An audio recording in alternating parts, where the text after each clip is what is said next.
सवाल कल नियोजन नीति जो स्थानीय नीति को लेकर नियोजन नीति बनाता है 10वीं पास और इंटर पास की झारखंड में जो करेंगे वो झारखंड स्टेट में जॉब करेंगे, लेकिन वो भी हाईकोर्ट से उसको रिजेक्ट कर दिया। देखिए, नियोजन नीति पर हम यही कहना चाहेंगे कि चाहे रघुवर सरकार हो चाहे हेमंत की सरकार हो, युवाओं को केवल छलने का काम किया है।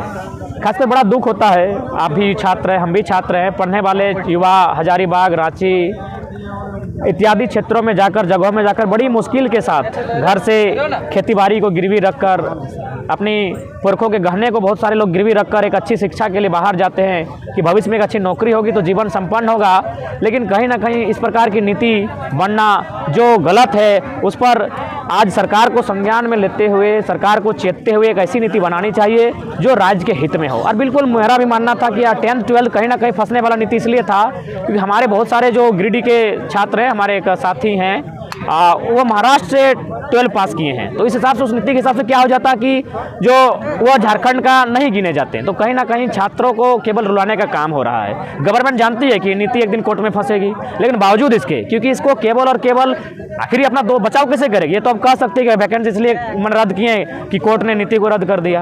ये जानबूझकर अच्छा नीति नहीं बना रही है, क्योंकि ये चाहती है कि झारखंड की जो युवा है, युवा जो रीढ़ होती है, उसे चाहती है धराशायी करना, और धराशायी कर कर उसे कमज़ोर बनाकर ये शासन करना चाहती है। पिछले विगत 1 सालों से हम लोग लगातार जनता की आवाज़ बन रहे हैं, और चूँकि लोकतांत्रिक व्यवस्था में सबसे पहला काम होता है आवाज़ बनना। आज जो भय का माहौल है, गांव के लोग दबे कुचले रहते हैं, उन्हें भय होता है कि उनकी आवाज़ को कहीं दबा नहीं दी जाए। तो हमारा पहला काम है आवाज़ बनना, गाँव के लोगों को एकजुट करना और अपने हक अधिकार के लिए लड़ाई लड़ना। और जब वार्ता नहीं होगी तो मुझे लगता है झारखंड में जगह जगह जलियांवाला बाग देखे जाएंगे, क्योंकि हम तो मानेंगे नहीं। प्रशासन गोली चलाना है चलाए, हम अपना सीना आड़ के रख देंगे, क्योंकि हमारी लड़ाई प्रशासन से नहीं है, क्योंकि वो तो 3rd 4th ग्रेड की नौकरी करने वाले अपने ही भाई बंधु हैं, और ड्यूटी बचाने के लिए, अपना ड्यूटी फर्ज निभाने के लिए, क्योंकि भारत सरकार जो है वह कंपनी के अधीन है, और कंपनी जो आदेश देती है सरकार को, सरकार कलेक्टर को देती है, कलेक्टर अपनी फोर्स भेजती है।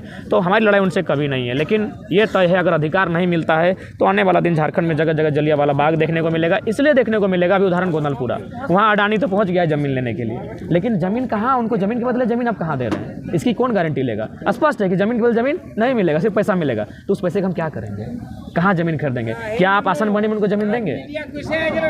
क्या रांची में, क्या धनबाद में ज़मीन देंगे? नहीं देंगे। तो इसलिए हमारा मानना है ज़मीन के बदले पहले ज़मीन मिले, उसके बाद, और पहली प्राथमिकता होनी चाहिए कि उद्योग वहाँ लगे जहाँ बंजर भूमि हो, खेती हर भूमि में उद्योग ना लगे। झारखंडी युवाओं को एकजुटता के साथ सड़क में आने का समय है, क्योंकि ये बात मानना होगा, भले हेमंत सोरेन की जो सरकार है वो झारखंड मुक्ति मोर्चा की सरकार है, गठबंधन कांग्रेस का है, लेकिन वहाँ पिंटू श्रीवास्तव बैठा है, वहाँ सुप्रियो भट्टाचार्य बैठा है, जो एक बंगाल का, एक बिहार का है, और भी जो लोग हैं उनके मैक्सिमम लोग इस राज्य के नहीं हैं।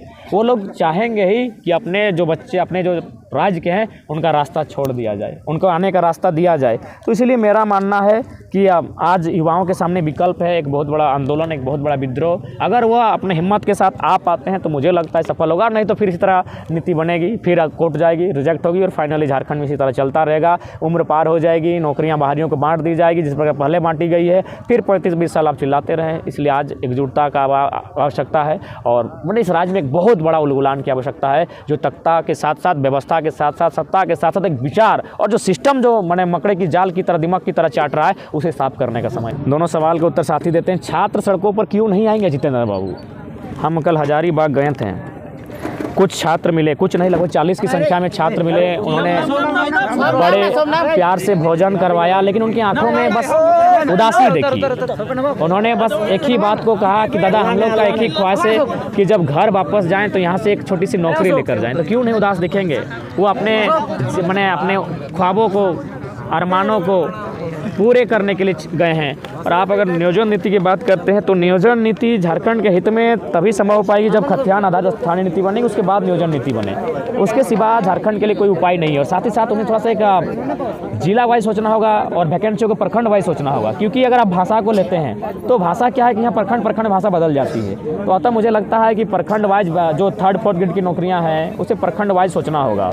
और हाँ, इसमें एक चांस ये भी बनता है कि जो लोग अपना हम मिलता है तो ये लोग थोड़ा सा मनमानी करते हैं, ये सवाल खड़ा होगा। लेकिन थोड़ा सा इस पर एक विचार करना होगा और भाषा को कहीं ना कहीं बैरियर के रूप में इस्तेमाल करना ही होगा। जिस प्रकार बंगाल के में स्पष्ट है कि आप बंगाली भाषा ज्ञान, बंगाली मान्यता, बिहार में अपना बिहार होने का निवासी, लेकिन झारखंड में वैकेंसी आती है तो ऑल ओवर इंडिया के लोग आगे भर देते हैं। तो इससे अच्छा झारखंड नहीं बनता।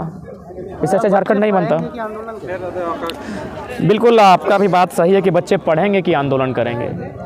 समस्या ये है बच्चे पढ़ भी नहीं पा रहे हैं, आंदोलन को भी कुछ लेने का प्रयास किया जा रहा है, ना उनके पास पढ़ने का अवसर मिल रहा है। कैसे पढ़ेंगे बताइए। आज बहुत सारे लोग हो सके कहेंगे कि नहीं सरकार की व्यवस्था, तब सरकारी स्कूल में जाके तमाम मीडिया बंधु एक बार देखिए क्या व्यवस्था है। आज अगर आप किसी प्राइवेट स्कूल में जाते हैं तो नर्सरी का फीस 3,000 रुपया है। कौन बच्चा 3,000 रुपये दे के अपने बच्चे को नर्सरी पढ़ाएगा? तो आज कहीं ना कहीं शिक्षा भी संकट में है, ना उन्हें पढ़ने के लिए सरकार तैयार कर रही है और ना ही आपका कह सकते हैं कि उन्हें लड़ने के लिए सरकार लड़ने में भी उनको डिस्टर्ब किया जा रहा है। आज मुझे लगता है पढ़ाई और लड़ाई दोनों साथ करनी होगी। देखिए हम उनकी भावनाओं को समझते हैं, उनके दर्द को समझते हैं, लेकिन हम उन्हें यही संदेश देंगे हिम्मत ना हारें। ताले की अंतिम चाबी भी ताले को खोलती है, आप अपने हौसले के साथ रखें। और साथ ही यही कहेंगे जो भी नौकरियों की तैयारी करते हैं उन छात्रों से हम निवेदन करना चाहेंगे कि आप दूसरा विकल्प लेके चलिएगा, क्योंकि सरकार जिस प्रकार राज्य और केंद्र की सरकार है जो झूठे झूठे वादे करती है, आप इनसे नौकरियों की अपेक्षा नहीं रख सकते हैं। अतः आप दूसरा ऑप्शन लेकर चलिएगा जिससे आप अपने भविष्य को संवार सके, अपने बाल बच्चों को आगे पढ़ा सके, खिला सके और आपका जो मानव जीवन आया उसे काट सके। इसलिए मैं तमाम जो छात्र हैं जो आज कंपटीशन की तैयारी करते हैं उनसे निवेदन होगा कि दूसरा विकल्प हमेशा लेकर चलिएगा। बाकी आप अपने पहले विकल्प को पाने के लिए मेहनत कीजिए, संघर्ष कीजिए, निश्चय ही आपको आपका